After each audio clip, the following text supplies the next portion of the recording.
What's up, everybody? Justin here. Got Ring of Honor on. Main event's going on. Daniels against Cody Rhodes. Believe it's 2 out of 3 falls.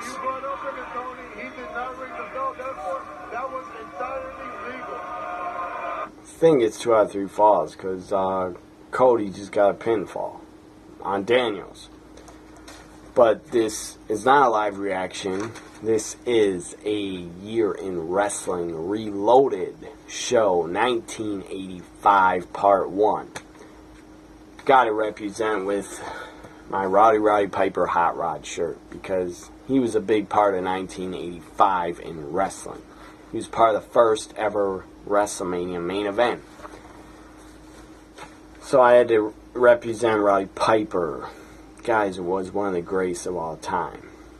Very sad, just tragic he passed away.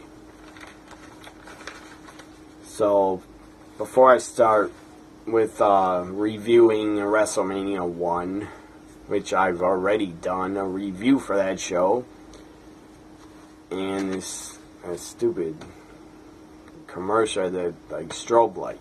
Anyways, I reviewed WrestleMania 1. Check it out in my WrestleMania playlist that I have. I don't really care to review WrestleMania 1 again, but I guess I will. I'll also review the second annual David Von Erich Memorial Parade of Champions event, which took place in Irving, Texas, and Cowboy Stadium. Or Texas Stadium on May 5th, 1985. But first I'm going to start with some news items from 1985. First up, on February 18th, the war to settle the score. Again, the Hot Rod was a part of it. It was a pretty damn good event. It was on MTV, so you had the Rock and Wrestling connection in full force. War to settle the score was, the main event was Hulk Hogan against Roddy Piper, and it was pretty damn good. I think it ended in a DQ, but here we go. The War to settle the score is broadcast live on MTV from Madison Square Garden, and it pits Roddy Piper against WWF World Champion Hulk Hogan, who wins by disqualification when Mr. T and Cyndi Lauper interfered. So that is February 18th, 85. Now, February 21st. This was pretty damn funny when this happened. ABC aired an installment of 2020 during which Dr. David Schultz hits reporter John Stossel in the ear with like a slap, a really hard slap to his ear. Stossel later sued and received $280,000 settlement from the WWF. So whoever told David Schultz to do that, probably one of the boys, because they were trying to protect the business. I don't know what they thought, whoever told him to do that. I don't know what David Schultz was thinking. The guy's an idiot that he did that to TV reporter. Why would you do that? That's really stupid.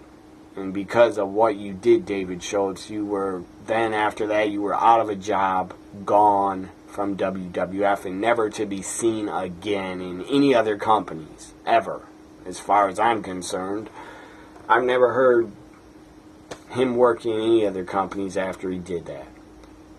And he claims he's blackballed by Vince, and no other companies would bring him in because of Vince McMahon. And later interviews, David Schultz, like after the year 2000, I think 2004 or 5 interviews, the guy just, all he did was bash Vince and put him down and say he wants to kick his ass and stuff like that. And that Vince blackballed him from wrestling anywhere else. I doubt that. You probably weren't hired anywhere else because you sucked as a wrestler. anyways, Hogan is the one that brought in David Schultz, and then the guy decides to fuck up and slap the 2020 reporter because he was an idiot. Still, the video's funny as hell to watch. You could probably find it on YouTube. Type in wrestler hits 2020 reporter.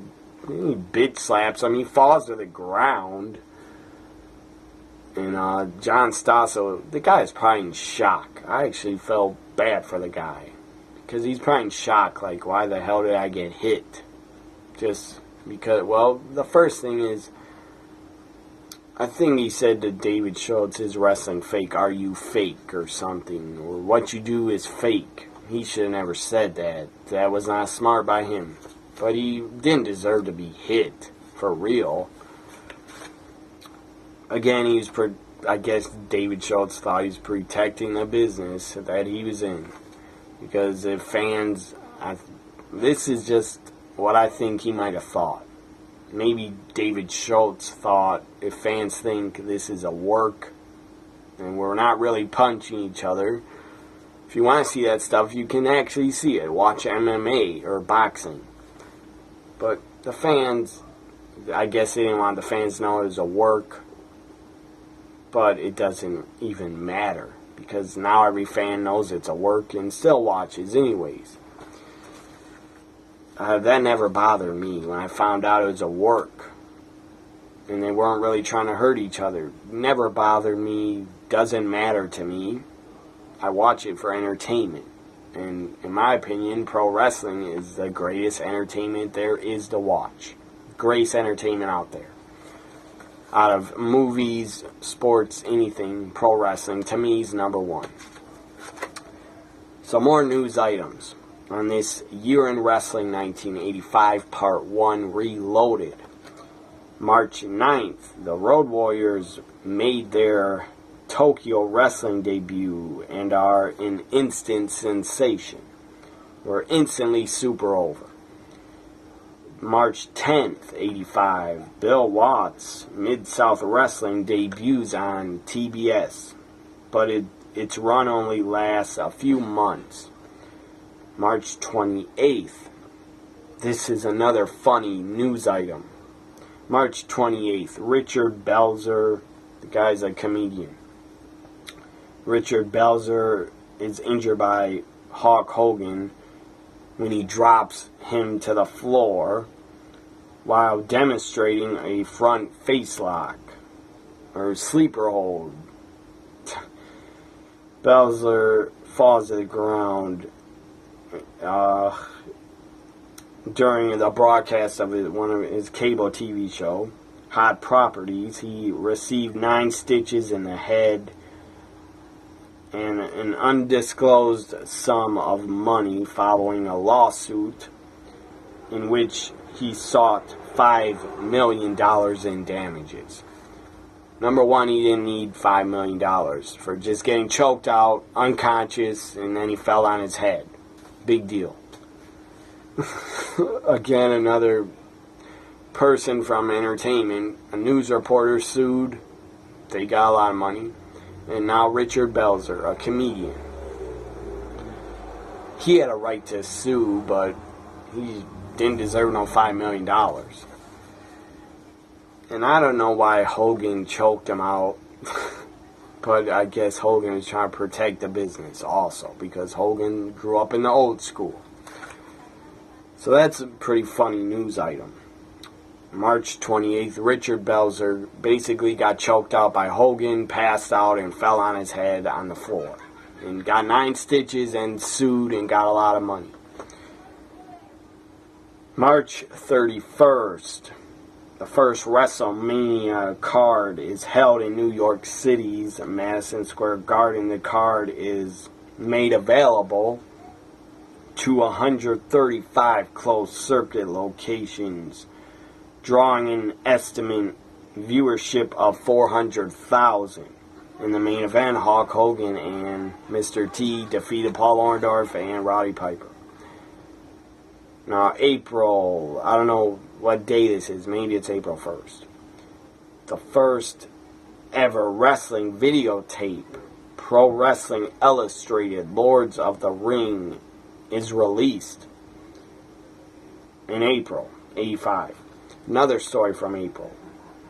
In need of revenue, Vince McMahon sells his TBS time slot to Mid-Atlantic based promotion sells to Mid-Atlantic promoter Jim Crockett for a reported $1 million. So that's a smart move by Vince to do that, because they didn't want him on TBS anyways. He didn't draw good ratings. April 11th, '85, Bruiser Brody jumps from All Japan to New Japan Pro Wrestling.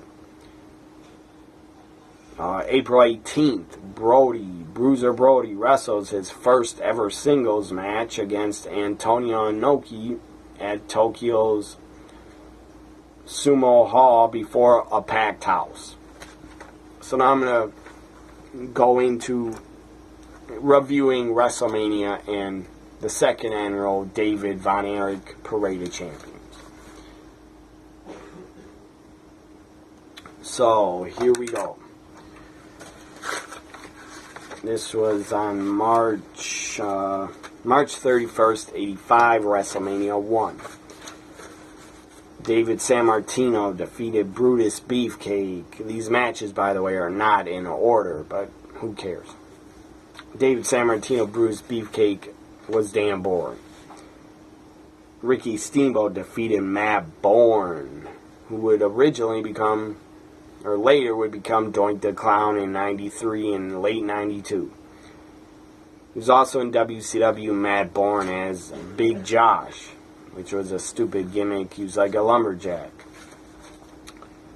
King Kong Bundy defeated S.D. Jones in like 9 seconds. That was damn funny.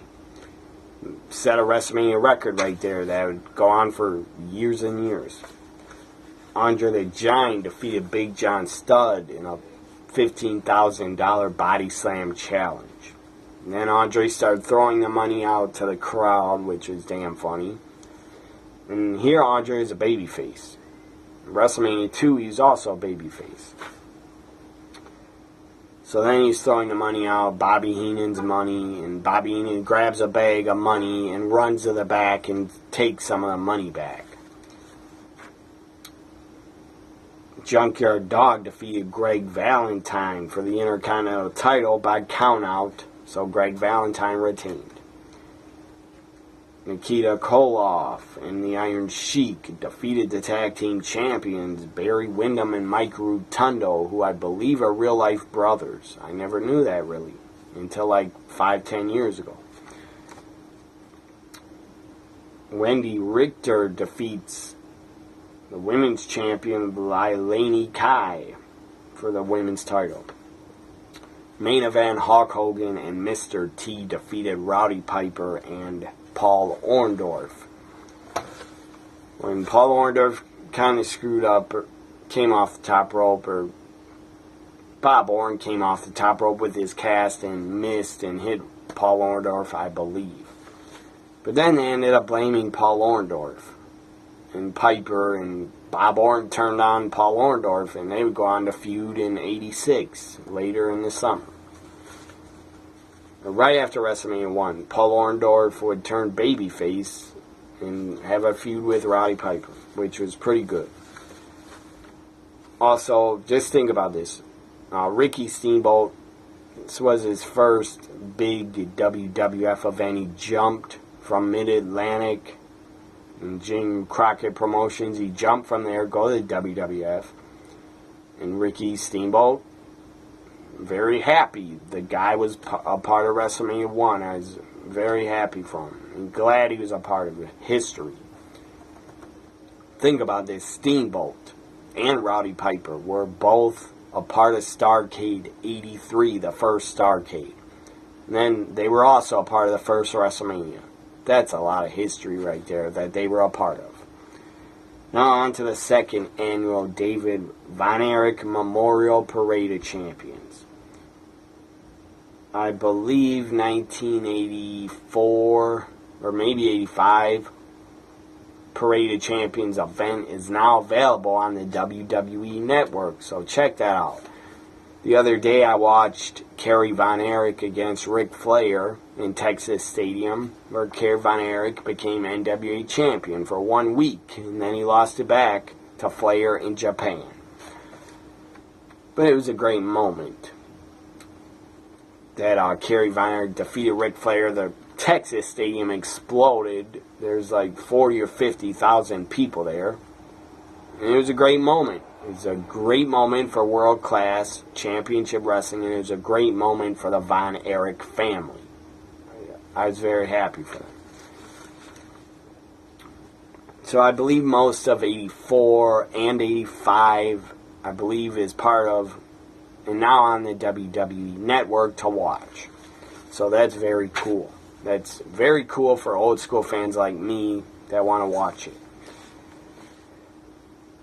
You know, world class, they had a lot of good talent go in and out of there when they were in business.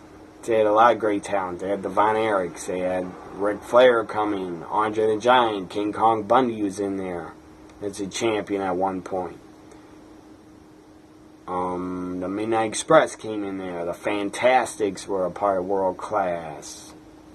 Ultimate Warrior was a part of them as a Dingo Warrior. Rick Rude was a part of World Class. A lot of guys, a lot of big name Hall of Famers were a part of World Class. And it was a pretty good company. I didn't get to watch them at all when I was growing up as a kid because I didn't know where to find them. I don't think they came on TV in Milwaukee. I couldn't find them. All I watched was WCW as a kid and WWF. Mostly, I got to see WWF like way more than any other company. So, who I'm loyal to, I will be loyal to forever is WWE because I grew up watching them and that's what made me fall in love with wrestling. So this event took place on May 5th, 85 from Texas Stadium, the second annual David Von Erich Parade of Champions. Mike Von Erich defeated Rip Oliver. Up next, the Von Erichs. I think Kerry or Fritz Von Erich, Kevin, and one of the other Von Erichs, maybe Chris or Mike, I don't know. They took on the Freebirds in a 6-man tag. Or no, the Von Erichs and the Freebirds actually teamed up. That's odd. They defeated Rip Oliver, Chris Adams, Gino Hernandez, and Kamala, One Man Gang, and Steve Williams in a 2-ring battle royal. I don't know. All those guys are in it. But I don't really know who the hell won it. I guess the Von Erichs and Freebirds won the 2-ring battle royal. The winning team would receive $100,000, and the wrestler who scored the winning pinfall, Kevin Von Erich, over Steve Williams, received the keys to a new Lincoln Continental. That's weird. Okay. The Midnight Express defeated the Fantastics in a 2-ring match. Tommy Rogers went up against Bobby Eaton in one ring, I guess. And the other ring was Bobby Fulton defeating Dennis Condrey to fill the the Midnight Express won to win the vacated World Class Tag Team titles. Kerry Von Erich defeated the One Man Gang. Kevin Von Erich then, later in the main event, Kevin Von Erich defeated Ric Flair. Or, no. I believe this was a year after 85, after Kerry won the title. I'll look that up after this to make sure. So, Kevin Von Erich and went up against NWA World Champion Ric Flair. That ended in a double countout. So that was a Parade of Champions, second annual event. I'm sure it's very good. I think it's on the network. Unless they just have the 1984 years.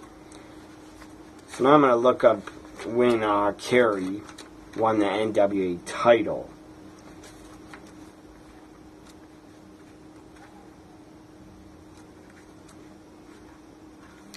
So I know it's in 84 or 5. 84. May 6th, 1904. Kerry Von Erich defeated Ric Flair. And then, well, not a week later, but like 2.5 weeks later, May 24th, 84. Ric Flair defeated Kerry Von Erich in Japan. So this ends part 1.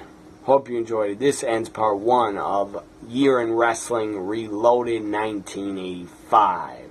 Bye for now, everybody.